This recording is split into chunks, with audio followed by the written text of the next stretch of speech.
നമസ്കാരം. മലയാളി വാർത്തയിലേക്ക് സ്വാഗതം. ഇസ്രയേലുമായി യുദ്ധത്തിന് നിൽക്കരുതെന്ന് ഇറാന് ഖത്തറിന്റെ മുന്നറിയിപ്പ്.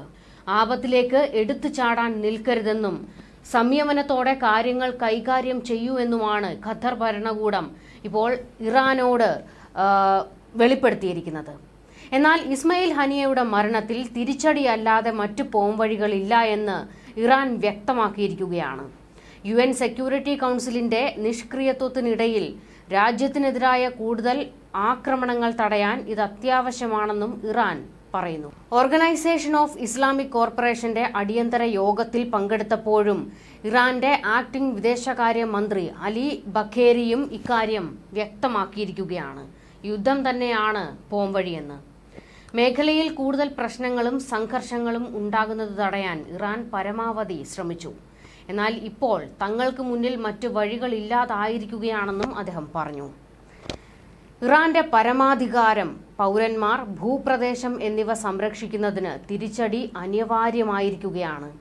ഉചിതമായ സമയത്ത് ഉചിതമായ രീതിയിൽ തിരിച്ചടി ഉണ്ടാകുമെന്നും അദ്ദേഹം കൂട്ടിച്ചേർത്തു. മാസങ്ങളായി ഗാസയിൽ തുടരുന്ന വംശഹത്യയും ഹനിയയുടെ വധവും സയണിസ്റ്റ് രാഷ്ട്രം മേഖലയിൽ നടത്തുന്ന തീവ്രവാദ കുറ്റകൃത്യങ്ങൾക്ക് ഉദാഹരണമാണെന്നും ഇദ്ദേഹം വ്യക്തമാക്കുന്നു. ഹനിയയുടെ വധം ഇറാന്റെ പരമാധികാരത്തിന്റെയും ലംഘനമാണ്. ഇത് മേഖലയുടെയും ലോകത്തിന്റെയും സമാധാനത്തിനും സുരക്ഷയ്ക്കും ഭീഷണിയാണ്. അന്താരാഷ്ട്ര നിയമങ്ങളുടെയും UN ചാർട്ടറിന്റെയും നഗ്നമായ ലംഘനമാണിതെന്നും പറയുന്നു. ഇത്തരമൊരു ഭയാനകമായ കുറ്റകൃത്യത്തിന്റെ സാഹചര്യത്തിൽ UN സെക്യൂരിറ്റി കൗൺസിൽ ഉത്തരവാദിത്തം നിറവേറ്റണമെന്നും ഇറാൻ വിദേശകാര്യമന്ത്രി ആവശ്യപ്പെട്ടു. കുറ്റവാളികളെ പ്രോസിക്യൂട്ട് ചെയ്യുന്നതിനും ശിക്ഷ ഉറപ്പാക്കുന്നതിനുമുള്ള നടപടികൾ UN സ്വീകരിക്കണം. ഇസ്രയേലിനെ പിന്തുണയ്ക്കുന്ന രാജ്യമെന്ന നിലയിൽ കുറ്റകൃത്യത്തിൽ US-ന്റെ പങ്ക് വിസ്മരിക്കരുത്. US-ന്റെ സമ്മതവും പിന്തുണയും ഇല്ലാതെ ഇത്തരമൊരു കുറ്റകൃത്യം നടപ്പാക്കാനാകില്ല എന്നും ഇറാൻ പൊട്ടിത്തെറിച്ചുകൊണ്ട് പറയുന്നു. ഇതിനിടെ വടക്കൻ ഇസ്രയേലിലെ നഹാരിയയിൽ ഹിസ്ബുള്ള നടത്തിയ ഡ്രോൺ ആക്രമണത്തിൽ കഴിഞ്ഞ ദിവസം 17 പേർക്ക് പരിക്കേറ്റു. നിരവധി ഡ്രോണുകളാണ് ഹിസ്ബുള്ള വിക്ഷേപിച്ചതെന്നും ഇതിലൊന്നിനെ പ്രതിരോധിക്കാൻ സാധിച്ചുവെന്നും ഇസ്രയേൽ സൈന്യം അറിയിച്ചു. പരിക്കേറ്റവരിൽ ഒരാളുടെ നില അതീവ ഗുരുതരമാണ്.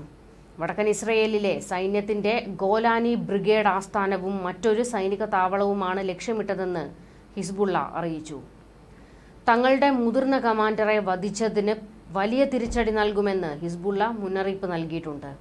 ഇതിന്റെ പശ്ചാത്തലത്തിൽ വടക്കൻ ഇസ്രയേലിൽ ജനങ്ങളോട് ബോംബ് ഷെൽട്ടറുകളിലേക്ക് മാറാൻ സൈന്യം നിർദ്ദേശം നൽകിയിരുന്നു.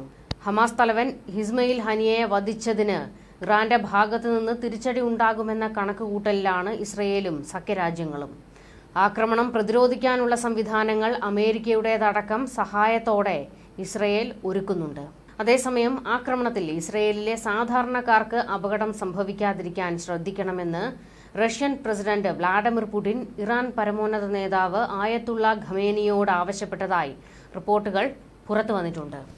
മുതിർന്ന ഇറാൻ ഉദ്യോഗസ്ഥരെ ഉദ്ധരിച്ചുകൊണ്ട് റോയിട്ടേഴ്സാണ് ഇക്കാര്യം റിപ്പോർട്ട് ചെയ്തിരിക്കുന്നത്.